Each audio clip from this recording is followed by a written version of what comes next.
कोई रमज़ान ऐसा नहीं हुआ है जब वहाँ पर ऊंचे पैमाने पर जो इस्लाम मज़हब के मानने वाले लोग हैं वो पुलिस के द्वारा ना पीटे गए हों, ना मारे गए हों। ईद का मौका आएगा या जो आखिरी जुमा होगा वहाँ पर ऊंचे पैमाने पर लोग इकट्ठा होते हैं। अब वहाँ कर्फ्यू लग चुका होगा 2-3 दिन के बाद। किसी को मस्जिद के अंदर भी जाने का इजाज़त नहीं होगी। जो लोग जाएंगे मारे जाएंगे, पिटाएंगे। अमेरिकी राष्ट्रपति और ब्रिटिश प्राइम मिनिस्टर दोनों ने मिलकर के इजराइल को जन्म दिया। सारे इलाके में फिलिस्तीन के लोग रहते थे। अरब वर्ल्ड है और एक रईस लोगों की दुनिया है, वो सब खामोश। जो यूएन में प्रस्ताव आता है पास होता है लेकिन जमीन पे कभी नहीं आता, उतरता नहीं। आज पूरा अरब वर्ल्ड भी बदला हुआ है। अधिकांश हुकूमतें वो अमेरिका के इशारे पर, और जो बची हुई दुनिया है उसमें शिया सुन्नी करा दिया गया है।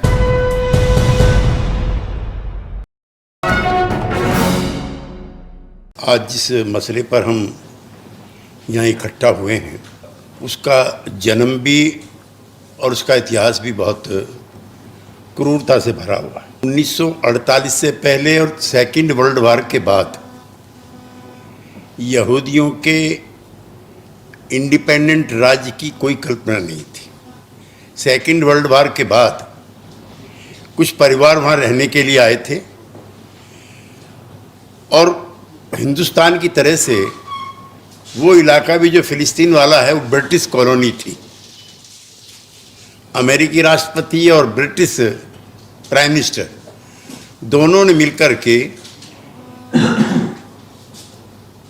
इजराइल को जन्म दिया। सारे इलाके में फिलिस्तीन के लोग रहते थे और उस समय 1/3 हिस्सा इजराइल के हिस्से में आया और 3/4 हिस्से पर कब्जा फिलिस्तीनियों का था। लगातार इन्वेजन करता रहा फिलिस्तीन के खिलाफ और 1967 में 6 डे वार हुई है। जो लोग जानकार यहाँ बैठे हैं वो सब जानते हैं। उसमें मिस्र भी, सीरिया भी, इवन जॉर्डन भी, उसके भी बड़े हिस्से पर इजराइल का कब्जा हुआ। यूएन ने प्रस्ताव पास किया कि गोलन हाइट से लेकर के वेस्ट बैंक तक जहाँ जहाँ भी कब्जा किया है उस सारे को वापस किया जाए। आज तक वो ज़मीनें अब भी इजराइल के कब्जे में। नया ताज़ा है कि तेल अवीव जो है वो कैपिटल थी, जेरूसलम कभी कैपिटल नहीं थी। और पिछले दिनों वहाँ की पार्लियामेंट ने प्रस्ताव पास कर दिया कि तेल अवीव नहीं, जेरूसलम वहाँ की कैपिटल होगी।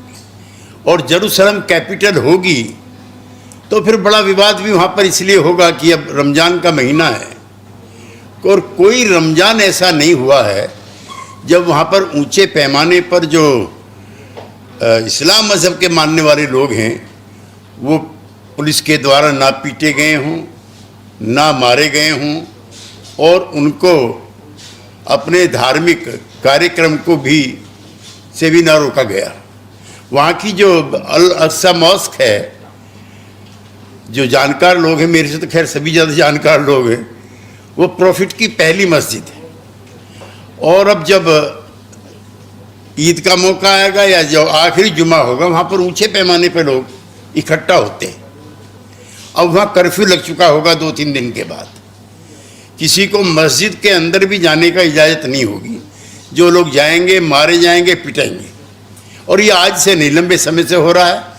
और कुछ लोगों का तो ऐसा भी मानना है कि उस मस्जिद पर भी कब्जा करने का प्रयास, चूँकि अलविदा जुमा भी और जो ईसाई भाइयों का जुमा है, गुड फ्राइडे, कई बार एक साथ पड़ा है, तब भी वहाँ पर घमासान हुए। अब एक तो अरब वर्ल्ड है और एक रईस लोगों की दुनिया है, वो सब खामोश है। बहुत लंबे अरसे से, हमारी भी काफ़ी उम्र है, हमने इंसानियत का ऐसा मैसेकर कभी नहीं देखा। और अब 1 साल से लेकर के 7-8 साल तक के जो बच्चे हैं उनकी अपने आप ही मौतें हो रही हैं कुपोषण की वजह से। अभी हमारे किसी साथी ने जिक्र भी किया था। और कम से कम 60-62 हजार के करीब लोग जो हैं अब तक मारे जा चुके हैं। जो यूएन में प्रस्ताव आता है, पास होता है, लेकिन जमीन पे कभी नहीं आता, उतरता नहीं है। और जो दुनिया का बैलेंस है, ये मैं जरूर यहां पे अपनी बात कहना चाहूंगा, वो बिगड़ा हुआ है। जब तक सोवियत संघ मजबूत था, तब तक इतनी हिम्मत वेस्टर्न वर्ल्ड की भी और अमेरिका की नहीं पड़ती थी कि इस बर्बरता के साथ वहां पे पेश आए। हमें वो जमाने याद हैं और पढ़े भी हैं और हम वहां गए भी हैं। अब्दुल गुलाम नासिर साहब भी एक ऐसे नेता वहां पर पैदा हुए मिस्र में, जिन्होंने सुएज कैनाल का बाकायदा अपने कब्जे में लेकर के नेशनलाइजेशन कर दिया। अमेरिका और ब्रिटेन और यूरोपियन कंट्रीज देखते रहे। ऐसे भी जमाने थे। आज पूरा अरब वर्ल्ड भी बदला हुआ है। अधिकांश हुकूमतें वो अमेरिका के इशारे पर हैं, और जो बची हुई दुनिया है उसमें शिया सुन्नी करा दिया गया है। मुझको तो ईरान में भी, इराक में भी, जॉर्डन में भी, मिस्र में भी सब जगह जाने का मौका मिलता रहता है। उनकी जो पार्लियामेंटेरियंस की एक फोरम है for the cause of the Palestinian, उसका मैं मेंबर हूँ, तो मैं जाता रहता हूँ। तो इन इनर कॉन्ट्राडिक्शंस की भी हम लोगों को जानकारी मिलती रहती है। साथियों,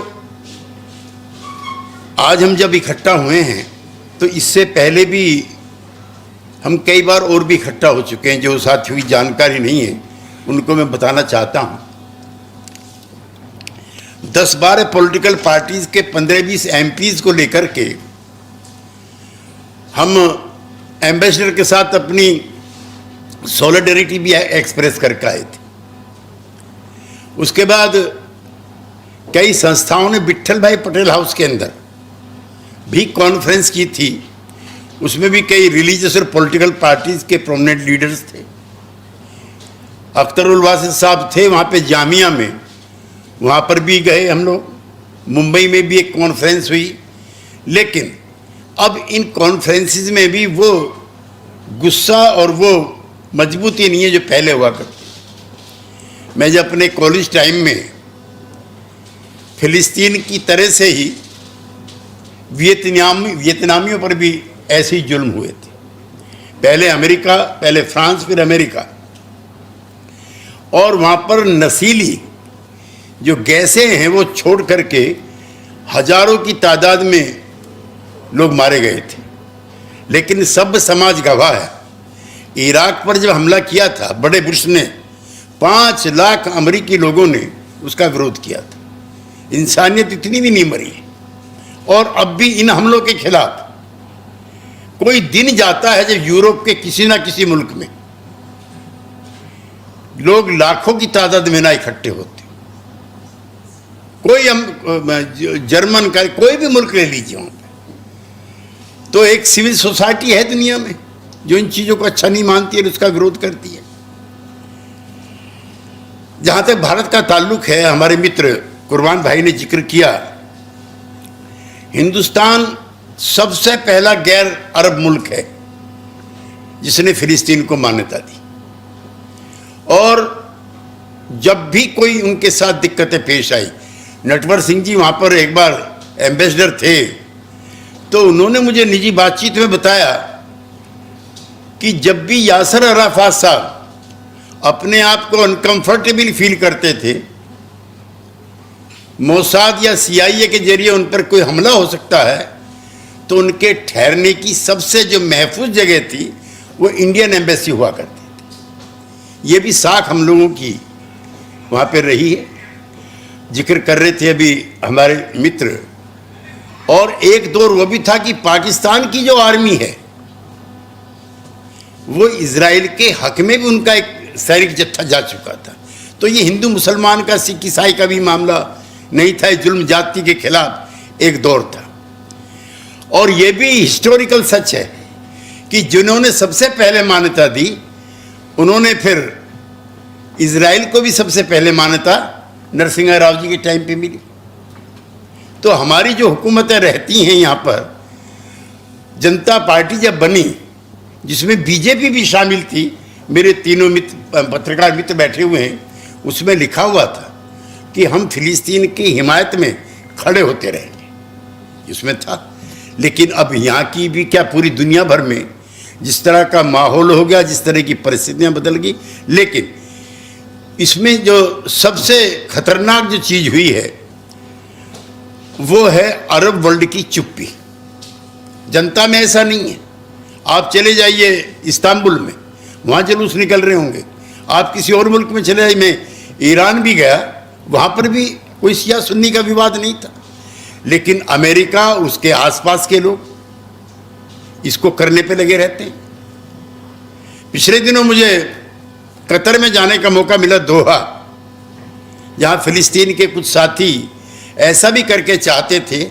और आज मैं बहुत जिम्मेदारी के साथ ये बात कहना चाहता हूँ, फिलिस्तीनी आंदोलन मर चुका है, और जो फिलिस्तीनी आंदोलन है उसकी जगह आप चाहें ना चाहें, आप बर्दाश्त करें ना करें, वो हमास ले चुका है। 99.99% जो फिलिस्तीनी हैं अब वो हमास समर्थक हो गए।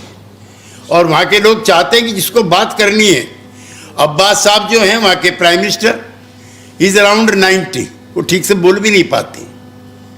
तो एक नई दिक्कत जो है अब ये भी आ गई है कि आपको उनसे बात करनी पड़ेगी।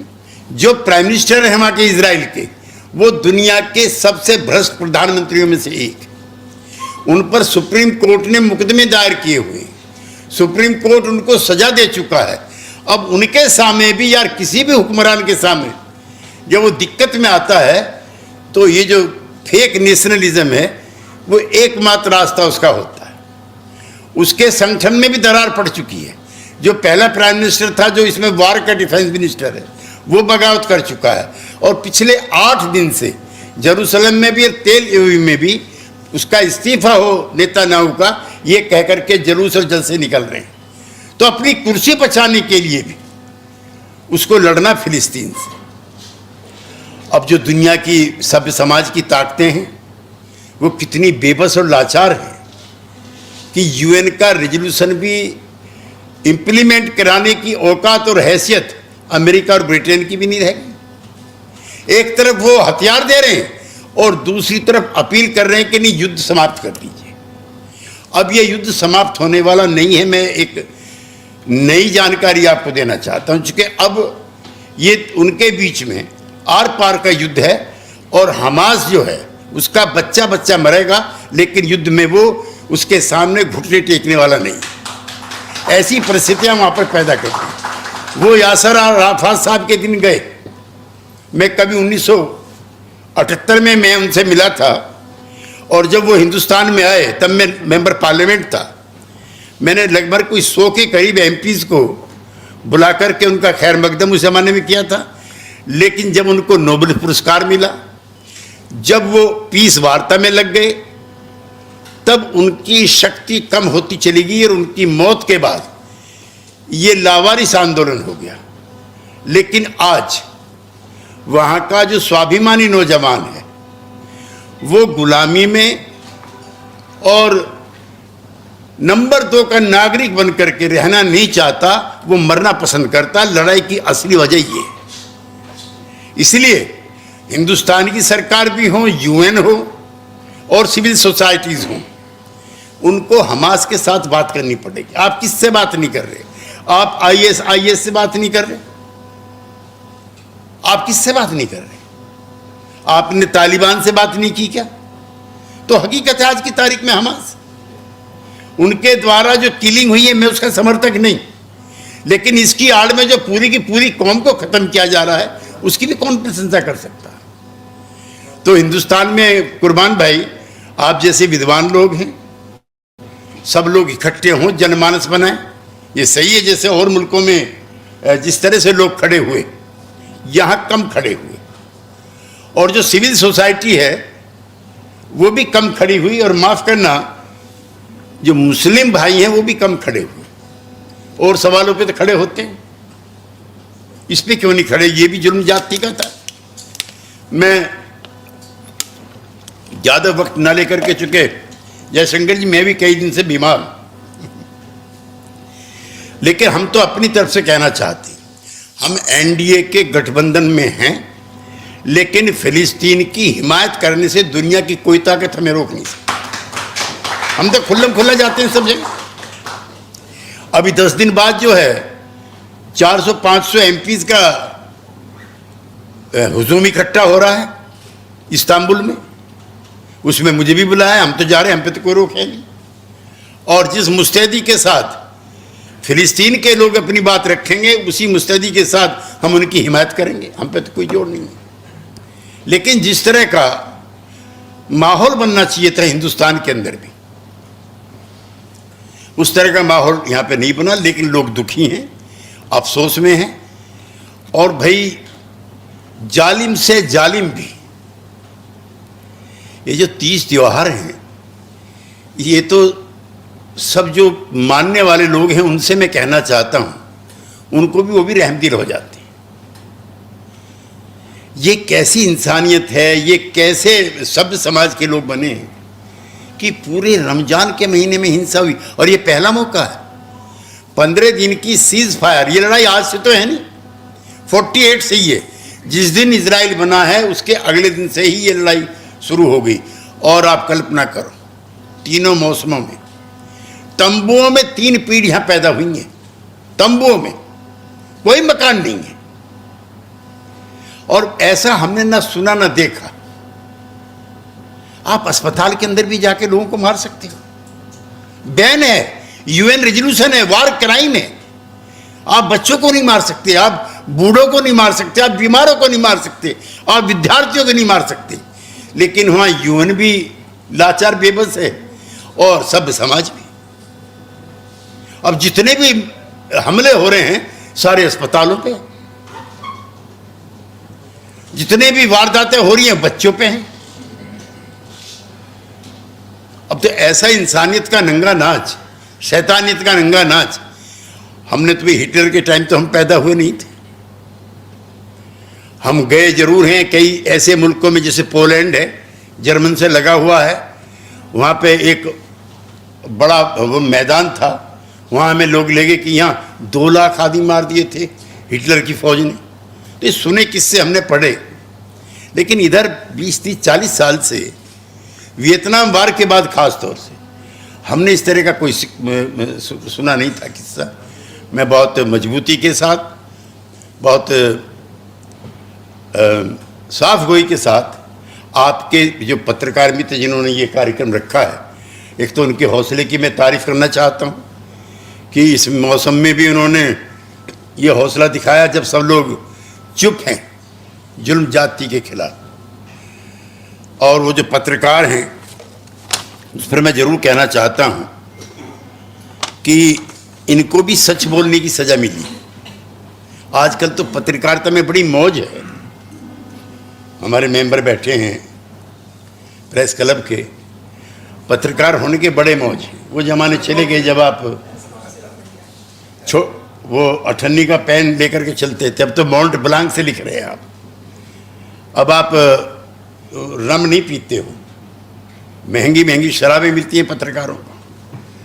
और हुकूमत के हक में लिखने में तो आजकल आप किराए के मकान में भी नहीं रहते हो, फार्म हाउसेज हैं आपके लिए।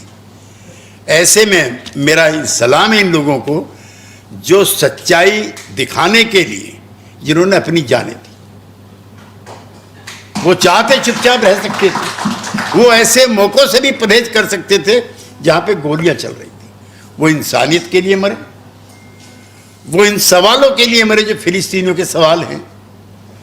और भाई हमने कहीं पढ़ा इनका अपना सिख भाइयों का, गुरु गोविंद सिंह साहब का, कि जो लड़े दीन के संग सुर्रा सोई, जो बहादुर वही है जो गरीब के और दीन दुखिया के साथ खड़ा हो और उनके लिए लड़ता। इसलिए मैं चाहूँगा कि 2 मिनट का मौन जरूर उन पत्रकारों के लिए भी और उन लोगों के लिए भी जो वहाँ पे शहीद हुए हैं बेवजह, जिनकी एक छोटे से घर की तमन्ना है, नई 70 साल से पूरी हुई 1948 से। और अपनी बात खत्म करूंगा महात्मा गांधी के इस वक्तव्य के साथ जिसके हम मानने वाले हैं। महात्मा गांधी ने लिखा है, महात्मा गांधी ने बोला था कि जैसे ब्रिटेन ब्रिटिशर्स का है, जैसे फ्रांस फ्रांसीसियों का है, उसी तरह से फिलिस्तीन फिलिस्तीनियों का है। ये महात्मा गांधी ने कहा था। हम उनके मानने वाले हैं, इसीलिए गांधी के इस वक्तव्य के साथ अपनी सॉलिडरिटी एक्सप्रेस करते हुए और सारे शहीदों को सिजदा करते हुए मैं अपनी बात को ख़त्म करता हूँ। धन्यवाद।